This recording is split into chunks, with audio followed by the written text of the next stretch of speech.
Good morning guys. সকাল সকাল ঘুম থেকে উঠে আমি এখন যাচ্ছি একটা বাজার কিছু ব্রেকফাস্ট আনার জন্য। কিছুক্ষণের মধ্যে আমি পরোটার দোকান পৌঁছে গেছি। এখানে ময়দার পরোটা হয় যেগুলো খেতে খুবই টেস্টি। তাই কাকুকে আমি বলে আমাকে কিছু পরোটা প্যাক করে দাও।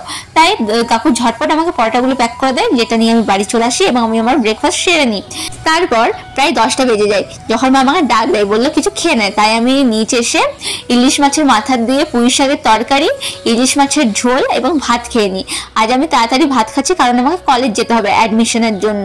এই যে আমি রেডি হয়ে বেরিয়ে পড়েছি, আর অ্যাডমিশনের ব্যাপার ছিল তাই একটু চিন্তা হচ্ছিল, তাই মুখটা একটু ভার ভার ছিল। বাস স্ট্যান্ড থেকে পেছনে বাসও আসছে, ভালো হলো, আমাকে আর অপেক্ষা করতে হবে না। কিন্তু এটা কি হলো, বাসটা তো আমাকে না নিয়ে পালালো। তাতে কি হয়েছে, বাস ধরার জন্য আমিও দৌড়তে লাগলাম আর চেপেও পড়েছিলাম। एंट्री अच्छी है लेकिन बैठने का तरीका अभी बड़ा कैजुअल। আমি সিট পেয়ে গেছিলাম। তারপর বাসটা চলতে শুরু করলো। এখানে দেখছো কত সবুজ গাছপালা।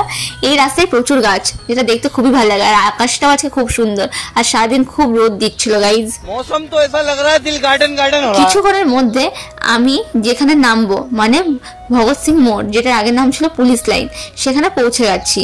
এখানে অন্যদিন প্রচন্ড জ্যাম থাকে, কিন্তু যেহেতু আমার ভাগ্য ভালো ছিল আজ, তাই এখানে সিগন্যাল ছিল না বলে জ্যাম ছিল না। তারপর বাস থেকে নেমে দেখি দূর দূর পর্যন্ত কোথাও আমার দাদা নেই, আর প্রচন্ড রোদ দিচ্ছিল। তাই আমি মুখে একটা স্কার্ফ আর চশমা পরে নিয়েছি যাতে আমি কালো না হয়ে যাই গাইজ। कैसा लगा मेरा मजाक? না গাইজ, মজা করছিলাম, আমি তো কালোই। আমি জাস্ট তোমাদেরকে এইরকম বললাম। তারপর দূরে দেখি ওই ছেলেটাকে, একটা ছেলেকে দেখতে পাই। তারপর ও মা, ওইটা তো আমার দাদা। আরে দাঁড়া রে, আমিও তো যাবো, পেছনে তো দেখ আমি আছি। সব সময় এমনি করে গাইজ, কারণ ওই সাইডে একটু ভিড় ছিল তো একটু আগে দাঁড়ালো। चीटिंग चीटिंग चीटिंग करता है तू। ফাইনালি আমি গাড়িতে চেপে পড়েছি।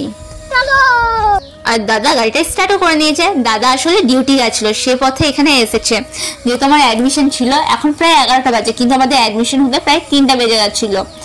সেজন্য এই যে আমরা যাচ্ছি। আসলে আমার কলেজটা কন্যাপুরে, যেটা একটু ভেতর দিকে। কিছুক্ষণের মধ্যে আমি ওই যে কলেজ পৌঁছে যাচ্ছি। কলেজটা এত শান্ত কেন ভাবছো, কারণ আজকে ছুটি ছিল। আজকে আমাদের HLG মোড় বহুবার আসতে হয়েছিল জেরক্সের জন্য।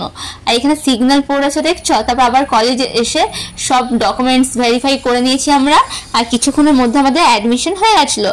কিছুক্ষণে 3টে বেজে গেছিলো গাইস। তারপর আমরা বাড়ির জন্য বেরিয়ে পড়েছি। এটা আমার কলেজের সামনের রাস্তা, দেখছো কত ফাঁকা। তারপর আমরা আবার পৌঁছে যাই HLG মোড়ের কাছে, যেখানে আসার সময়ও আমরা জ্যাম পেয়ে গেছিলাম গাইস, দেখছো। তো আজ এই পর্যন্তই। সবাই ভালো থেকো, সুস্থ থেকো, টাটা।